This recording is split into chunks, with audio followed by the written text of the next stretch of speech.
할렐루야, 할렐루야. 우리 앞뒤 좌우 축복하며 인사 나눕시다. 반갑습니다. 사랑합니다. 축복합니다. 주 안에서 승리하시기 바랍니다. 여러분들이 축복하신 대로 될 줄로 믿습니다. 사도 야고보는 하나님의 말씀이 중요한 것을 알아서 우리가 말씀 앞에서 어떠한 자세를 가지고 살아야 하는지를 일깨워 주었습니다. 항상 말씀을 사모하고 말씀을 온유함으로 받으라고 말씀했죠. 하나님이 나를 사랑하셔서 나를 위해 주신 말씀이니까 내 경험에 어긋난 것 같고 내 상식에 맞지 않는 것 같다 할지라도 온유함과 감사함으로 받으면 말씀이 살아 역사한다는 것입니다. 그렇습니다. 하나님의 말씀은 살아있고 활력이 있어서 좌우의 날선 어떤 검보다도 예리하여 말씀을 온유함으로 받아들이면 그 말씀이 내 혼과 영과 관절과 골수를 찔러 쪼개기까지 하고 또 마음의 생각과 뜻을 판단하는 것입니다. 야고보 사도가 강조한 것처럼 말씀을 온유함으로 받아서 언제나 말씀이 살아 역사하는 복이 있기를 바랍니다. 그런데 오늘의 본문을 보면 야고보 사도는 한 걸음 더 나아가 말씀을 행하는 자가 되라고 말씀합니다. 오늘의 본문 22절을 함께 읽어보면서 그것을 확인해 볼까요? 22절 말씀 함께 봉독합니다.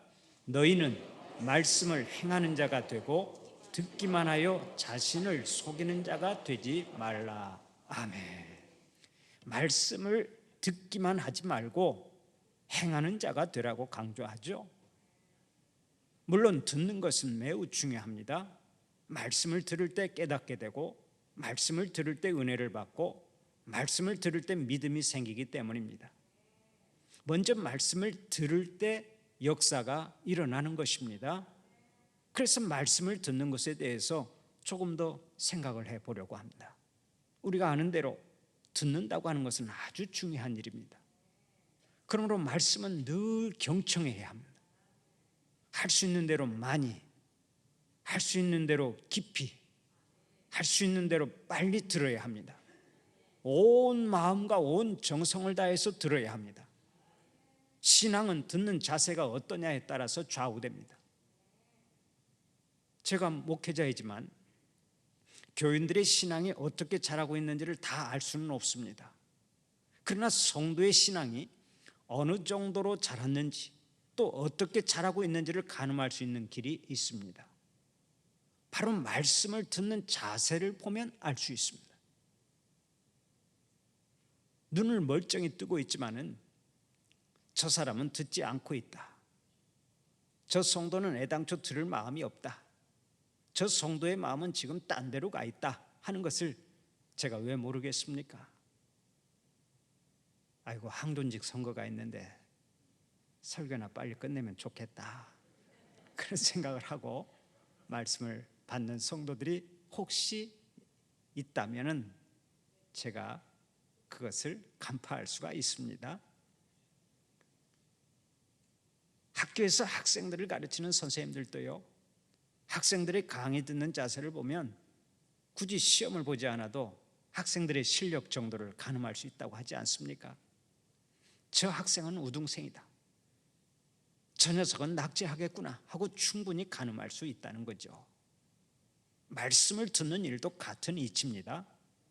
말씀을 어떤 자세로 듣느냐에 따라서 신앙의 수준을 알 수 있는 것입니다. 아무쪼록 하나님의 말씀을 집중적으로 듣는 여러분들이 되시기를 바랍니다. 한 말씀도 놓치지 말고 말씀이 어느 방향으로 무엇을 말하고 있는지를 깊이 생각하며 몰두에 들어갈 때 거기에서부터 역사는 일어나는 것입니다. 사도행전 14장을 보면 루스드라의 안진뱅이가 일어나는 기사가 나옵니다. 루스드라의 안진뱅이는 태어나면서부터 장애를 가지고 있어서 걸어본 적이 없는 사람입니다. 그가 어느 날 사도 바울의 설교를 듣게 되었는데 그 말씀에 완전히 빠져들어갔습니다. 말씀에 사로잡혀서 일체 한눈 팔지 않고 경청했습니다. 바울이 그 모습을 눈여겨보았습니다. 한 말씀 한 말씀을 걸신 들린 듯 받아먹으면서 연신 아멘 아멘 하고 외치는 그 모습을 보고 바울이 큰 감동을 받았습니다. 그때 구원받을 만한 믿음이 그에게 있는 것을 보고 바울이 큰 소리로 외쳤습니다. 너의 발로 바로 일어서라. 바울이 주님의 이름으로 명령을 하자 그 자리에서 그 앉은 뱅이가 벌떡 일어나 걸어갔습니다. 일어나라 하고 명령하니까 앉은 뱅이는 무심결에 벌떡 일어났습니다. 일어나서 걸어갔습니다. 적어도 그 순간만큼은 자신이 앉은 뱅이라고 하는 사실 자체를 잊어버릴 정도로 말씀에 취해 있었던 것입니다. 그러니까 어떤 면에서는 당연히 일어날 기적이 일어났다고 할 수 있습니다. 소위 똑똑한 사람, 잘난 사람, 이 생각 저 생각하고 있어서 말씀이 들리지 않는 사람이었다면 그렇게 벌떡 일어나지 못했을 것입니다. 여보시오 바울 선생, 지금 누굴 보고 일어나라 하는 거요? 내가 보통 앉은 뱅인 줄 아시오? 누구는 뭐 일어날 줄 몰라서 뭉개고 앉아있는 줄 아시오? 나는 나면서부터 한 번도 걸어본 적이 없는 사람이란 말이오. 그런데 나를 보고 일어나라니 지금 농담하는 거요? 이렇게 제정신을 가지고 있었다면 결코 일어날 수 없었을 것입니다. 그런데 앉은 뱅이는 말씀이 떨어질 때마다 아멘 아멘 옳습니다 하고 정신없이 들었고, 그 정신없는 가운데서 바울이 명령하니까 벌떡 일어날 수 있었던 것입니다.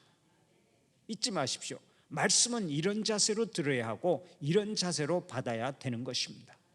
말씀의 능력, 말씀의 역사는 경청하는 데서 나타나는 줄 믿으시기를 바랍니다. 성경은 오늘 또 말씀합니다. 그러므로 믿음은 들음에서 나며 들음은 그리스도의 말씀으로 말미암았느니라. 그렇습니다. 믿음은 말씀을 듣는 데서 생깁니다. 말씀을 들으면서 믿음도 생기고, 말씀을 들으면서 은혜도 받고, 말씀을 들으면서 역사도 일어나는 것입니다. 그러므로 하나님의 말씀을 들을 때는 언제나 혼신을 다해서 들어야 합니다. 말씀을 받아 먹어야 합니다. 말씀 속에 나를 통째로 던져 넣어야 합니다. 그래야만 생명의 역사가 나타나는 것입니다. 절대로 말씀을 귀로만 듣지 마세요. 설교를 어떻게 하는지 한번 들어보자 하지 마세요. 설교를 잘하나 못하나 그렇게 하면서 판단하고 말씀을 듣지 마세요. 그런 자세로는 은혜를 받을 수가 없습니다. 목회자가 나이가 들었던 젊던 관계없이 무조건 하나님께서 그 주의 종을 통해서 말씀하시면 아멘으로 화답하고 무조건 경청하는 여러분들이 되시기를 바랍니다. 자칫 잘못하면 우리가 설교자가 젊다고 해서 허투루 듣는 수도 있고, 또 한쪽 귀로 듣고 한쪽 귀로 흘려버릴 수가 있습니다. 그러나 그것은 잘못입니다. 예수님께서는 약간 30에 목회를 시작하시고 33세 마치셨습니다. 설교자가 누구의 아들이고 어떤 학교를 졸업했느냐 하는 것은 알 바 아닙니다. 젊었건 늙었건 목사의 설교는 하나님의 말씀으로 순수하게 들어야 하는 것입니다. 깊이 듣지 않고 피상적으로 들어보는 정도로는 생명의 역사가 일어날 수 없습니다. 그리고 또 하나, 듣는 것 자체를 즐기는 데 그치는 사람이 있는데 우리가 이런 것도 조심해야 되겠죠. 이런 사람은 부흥회를 얼마나 열심히 쫓아다니는지 모릅니다. 어디에 부흥회가 있다 하면은 놓치지를 않습니다. 보따리 싸가지고 달려가서 부흥회에 참여합니다. 소위 부흥회꾼이라고 불리는 이런 사람들이 부흥회에 갔다 와서 하는 말이 이렇습니다. 참 은혜 많이 받았다. 시간 가는 줄 몰랐다. 너무 재미있었다. 그런데 듣는 것 자체만 즐거워하고 재미를 느끼는 사람이 된다면 문제가 아닐 수 없습니다. 듣기는 많이 듣지만 들을 때뿐이고 생명의 열매가 맺히지 않는다면 문제가 되는 것입니다. 또 하나의 위험한 자세가 있는데, 오직 지적인 호기심을 채우기 위해서 듣는 자세가 바로 그것입니다. 어떤 성도는 자신의 탐구욕을 채우기 위해서 늘 성경 공부 타령만 합니다. 성경 공부한다면서 이것도 하고 저것도 하고 끝도 없이 하지만은 은혜를 받는 것이 목적이 아니라 공부 자체가 목적이 된단 말이에요. 그렇게 한없이 듣기만 하고 한없이 탐구만 하면서 아무런 열매도 맺지 못한다면 이것도 큰 문제입니다. 그러면 어떤 자세가 하나님의 말씀을 바르게 듣는 자세가 되겠습니까? 전적인 수락, 전적인 순종, 전적인 위탁의 자세가 바른 자세인 줄 믿으시기 바랍니다. 주님 말씀하시옵소서. 주님께서 가라 하시면 가고 서라 하시면 서겠습니다. 죽으라 하시면 죽고 살라 하시면 살겠습니다. 가버나움의 백부장처럼 말씀만 하시면 그대로 순종하겠습니다. 이러한 마음가짐이 올바른 자세입니다. 하나님이 말씀하시면 그 말씀을 그대로 가감없이 받아들이는 것입니다. 비판이 있을 수 없습니다. 내 인간적인 상식 가지고 이러쿵저러쿵 말씀을 따지고 덤빌 것이 아닙니다. 그런 의미에서 우리는 교회로 출발하기 전부터 기도해야 합니다. 집에서부터 기도하고 교회에 나와서 기도의 응답으로 설교를 들어야 합니다. 이것이 귀한 자세입니다. 오늘 우리 일리남 성교회에서 귀한 찬양을 하나님께 올려드렸는데 그 찬송에 제가 먼저 은혜를 받았습니다. 오늘 집을 나서기든 뭐라고 그랬습니까? 기도했나요? 그랬죠. 오늘 집을 나서기 전 기도했나요? 여러분, 이 예배에 참석해서 말씀의 은혜를 받기 위해서 기도하셨습니까? 언제나 교회로 출발하기 전부터 우리는 기도해야 하는 것입니다. 하나님, 오늘 설교 중에 저의 기도에 응답해 주시옵소서. 오랫동안 아주 고민하던 문제가 오늘 설교를 듣는 가운데 해결되게 해 주시옵소서. 주시는 말씀대로 받겠습니다. 주시는 말씀대로 순종하겠습니다. 이렇게 준비하고 와서 자리에 앉을 때 말씀의 능력이 발동하는 것입니다. 오늘의 본문을 보면 듣기만 하는 자가 있다고 말씀합니다. 듣기만 하는 자는 듣는 것 자체를 예배로 알고 있습니다. 듣는 예배 그 자체를 종교 예식의 전부라고 생각합니다. 심지어는 그것을 공로로 여깁니다. 자꾸 듣고 그 듣는 시간에 부지런히 참석만 하면 이것이 쌓여서 공로로 축적된다. 그러면 하나님 앞에서 인정을 받게 될 것이다. 이렇게 생각을 하는데요, 나는 한 시간도 안 빠졌다. 이것이 자랑인데요, 그러나 말씀을 듣고 받은 것은 아무것도 없습니다. 안 빠졌다는 사실만 있습니다. 내가 그 자리를 지켰다는 사실만 있습니다. 그렇다면 그것을 예배라고 할 수 있느냐 하는 것입니다. 옛말에 굿이나 보고 떡이나 먹자라는 말이 있습니다. 무슨 얘기입니까? 무당이 굿을 할 때 그냥 구경만 하고서 나중에 떡이나 얻어먹자는 것입니다. 꼭 그런 식으로 예배 시간에 그냥 우두커니 앉아있다가 돌아간다면 그보다 더 큰 낭패는 없습니다. 잊지 마세요. 듣는 것만으로 할 일 다 한 것처럼 생각해서는 절대로 안 됩니다. 그래서 야고보 선생은 본문 22절에서 이렇게 강조합니다. 듣기만 하여 자신을 속이는 자가 되지 말라. 이 말은 듣기만 하는 사람은 자기를 속이는 사람이다라는 말씀도 됩니다. 참으로 무서운 일이죠. 이는 자기를 고의적으로 속이고 있는 것이 아닙니다. 스스로 속고 있는 것입니다.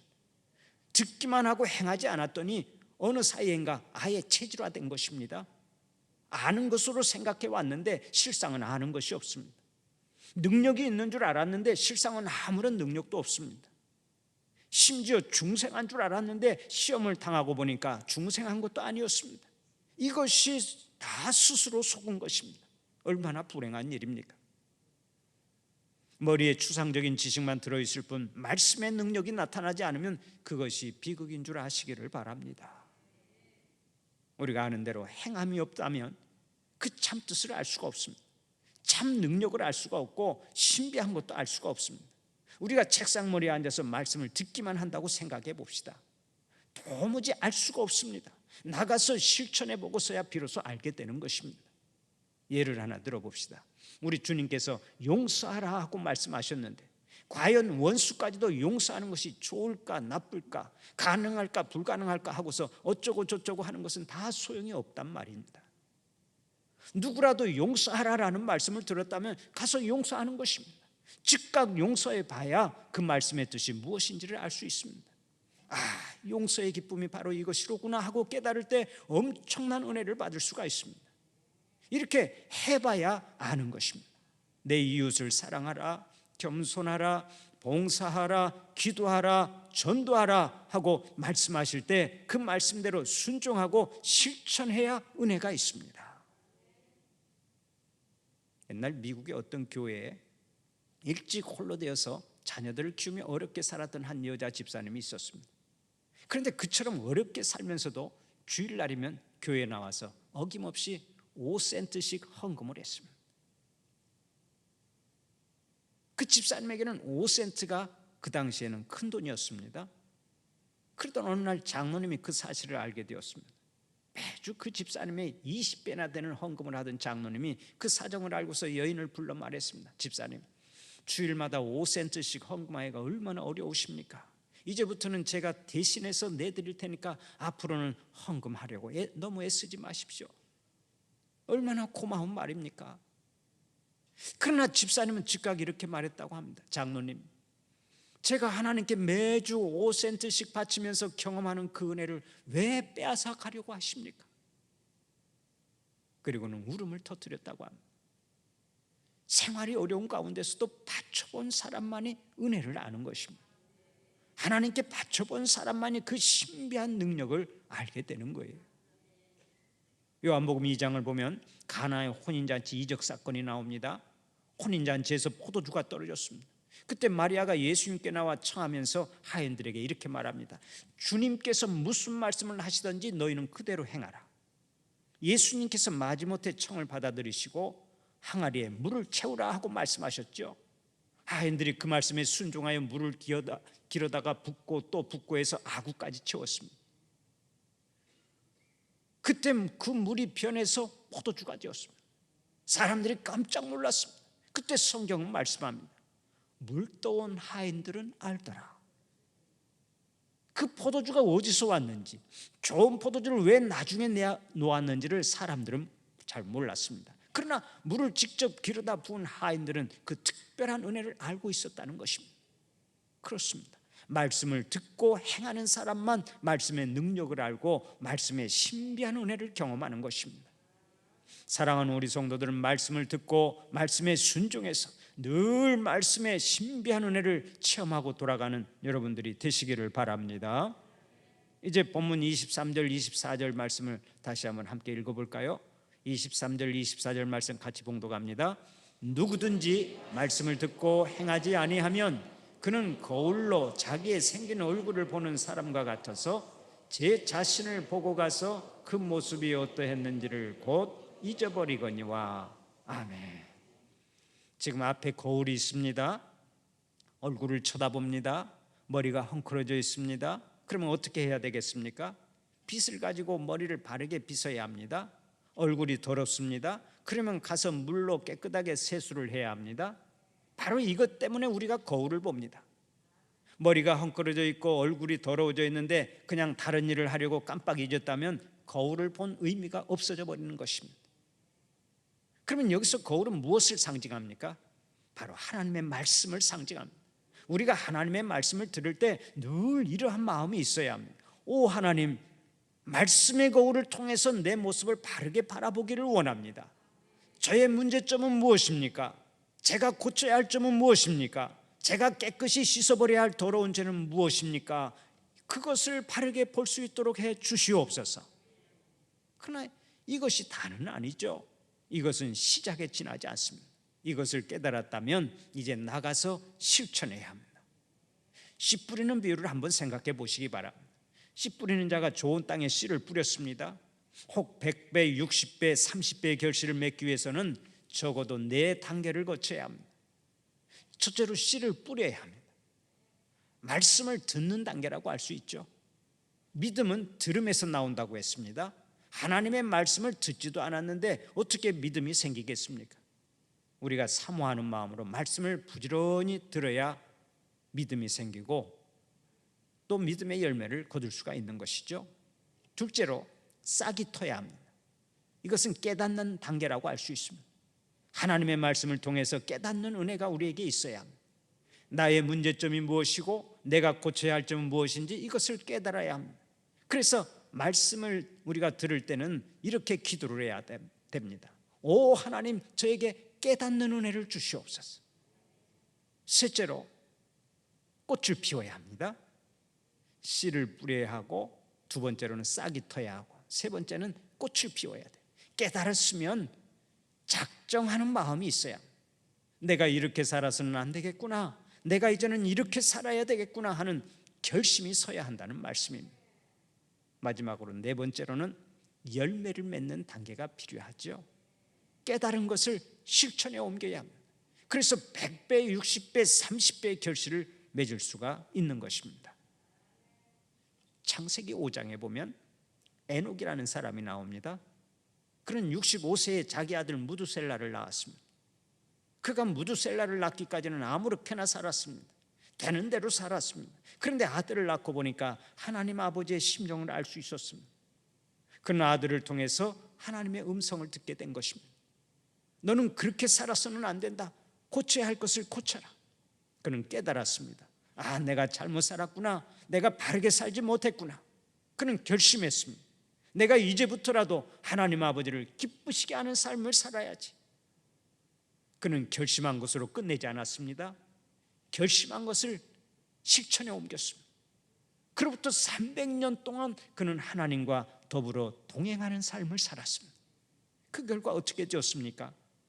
하나님께서 그를 데리고 가셨습니다. 에녹은 죽음을 맛보지 않고 하늘나라로 올라갔습니다. 아름다운 열매를 맺게 된 것입니다. 말씀은 듣고 행하는 자가 되어야 합니다. 듣기만 하고 행하지 아니하면 스스로 자기를 속이는 사람이 되는 것입니다. 말씀을 듣고 행하여서 평생 지혜 있는 사람, 능력의 사람, 권세의 사람, 은혜의 사람으로 살아가는 복이 있기를 간절히 축원합니다. 기도하시겠습니다. 거룩하신 여호와